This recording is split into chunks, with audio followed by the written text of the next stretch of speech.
When you think of the Beatles, two names probably come to mind first. John Lennon and Paul McCartney. They were the faces of the band, a powerhouse songwriting duo.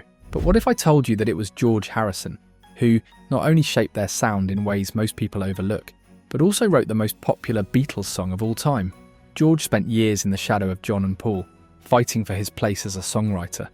And yet when he finally got his chance, he delivered some of the greatest songs of the Beatles. So why doesn't he get the credit he deserves? And how did he end up outshining even Lennon and McCartney with a single song? Let's take a closer look at the quiet Beatle, who left a loud impact.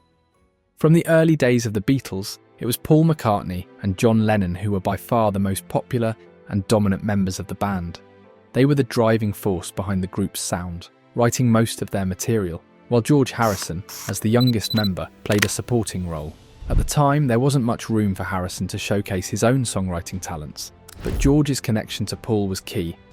Harrison was just 11 years old when he first met the one-year-older Paul McCartney on the bus. Paul recognised George's potential early on, and the two quickly became close friends, with Paul introducing George to other members of the Liverpool music scene. In later years, Paul described George as his little baby brother. Harrison's nickname, the Quiet Beatle, would come to define him, reflecting his more reserved and introspective personality compared to Lennon and McCartney's more extroverted natures. But beneath his calm demeanour was a deep well of creativity and musical talent. As the Beatles began their rise to fame, George Harrison's role was primarily as the lead guitarist. However, his contribution to the band's overall sound extended beyond just his instrumental work. George's guitar style helped shape the band's distinctive sound, from his inventive solos to his exploration of new techniques. But it wasn't until later that George's songwriting would come to the forefront. In the early years, Paul and John dominated the songwriting duties. While the Beatles often shared lead vocals, George had little space to write his own songs. In fact, during their time together, Harrison only contributed a few tracks in the early albums. Songs like Don't Bother Me from the album Help in 1965 were among his first attempts at songwriting. By the time the Beatles recorded Rubber Soul in 1965, Harrison's songwriting skills had begun to mature. He penned If I Needed Someone. This track was a turning point, as it demonstrated that Harrison was capable of writing songs that stood on their own, distinct from McCartney and Lennon's influence. However, it was in 1966 with the album Revolver that Harrison truly began to carve out his space as a songwriter.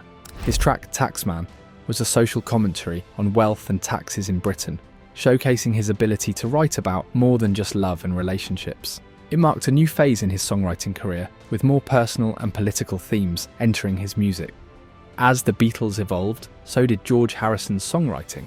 By the time Sgt. Pepper's Lonely Hearts Club Band in 1967 and the White Album in 1968 were recorded, he was contributing some of his most iconic songs. While My Guitar Gently Weeps from the White Album is arguably one of Harrison's most well-known compositions. With its haunting melody and heartfelt lyrics, it marked a departure from the playful, upbeat style that dominated the Beatles' early work. The track also features lead guitar by Eric Clapton, although he was not formally credited on the album.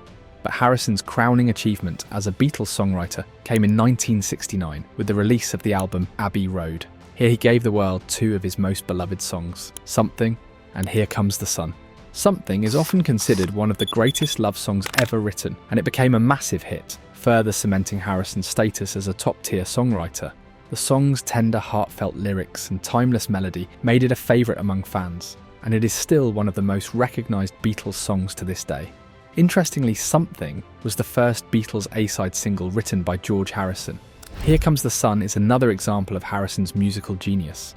Harrison composed this uplifting song during a period of personal and professional challenges, seeking solace in Eric Clapton's garden. The song's bright melody and optimistic lyrics reflect a sense of renewal and hope, symbolising the end of a difficult phase. Upon its release, Here Comes the Sun was not issued as a single, which limited its immediate chart impact. However, it quickly became a fan favourite and showcased Harrison's maturation as a songwriter, standing alongside Lennon-McCartney compositions. Over the decades, its popularity has only grown. In the streaming era, Here Comes the Sun has achieved remarkable success. As of May 2023, it became the first Beatles song and the first song from the 1960s to surpass 1 billion streams on Spotify. This milestone underscores its enduring appeal across generations. Currently, the song has over 1.5 billion streams on Spotify, nearly twice as many as other iconic Beatles tracks like Let It Be, Come Together, and Yesterday.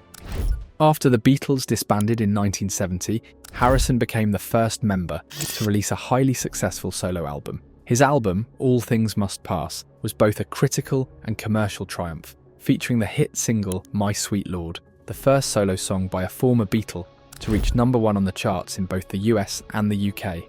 The song also went on to become the biggest-selling single of 1971 in the UK. Harrison's post-Beatles career was filled with notable moments. He continued to release hit albums throughout the 70s, including Living in the Material World in 1973 and Dark Horse in 1974.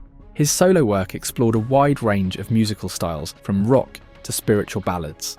Songs like What Is Life, Give Me Love and If Not For You showcased Harrison's evolving sound. However, it was the song Got My Mind Set On You, a cover of a song originally by James Ray, that became one of his biggest hits in 1987.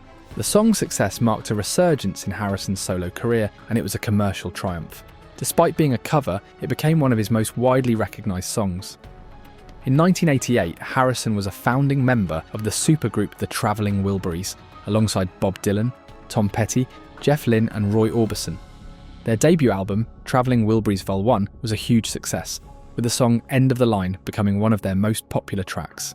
Harrison's influence was clear, contributing both his distinctive guitar work and songwriting. The song also served as a tribute to Roy Orbison, who passed away shortly after recording. The Travelling Wilburys marked another high point in Harrison's career, showcasing his continued evolution as an artist. Throughout his career, George Harrison was known for his spiritual journey, which deeply influenced both his music and his approach to life.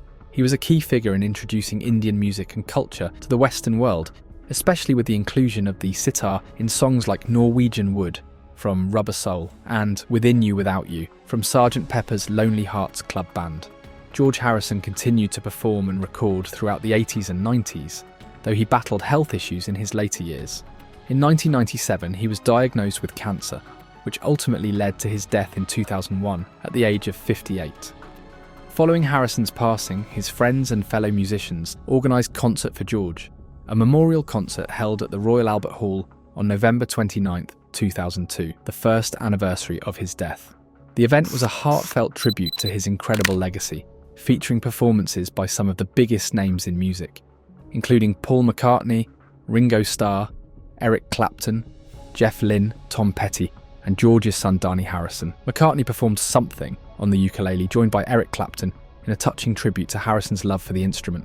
Ringo Starr sang Photograph, a song he co-wrote with Harrison, while Clapton led an emotional rendition of While My Guitar Gently Weeps. The concert celebrated not only Harrison's contributions to the Beatles, but also his rich solo career and spiritual influence. The event was recorded and later released as an album and film. Concert for George remains a powerful reminder of his influence and the timeless quality of his music.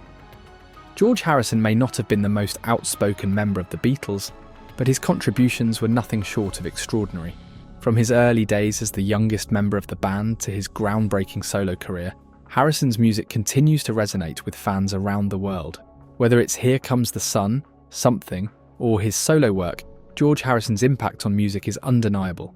Let me know in the comments which George Harrison song resonates with you the most. And if you enjoyed this deep dive into his life and music, don't forget to like and subscribe. Catch you in the next one.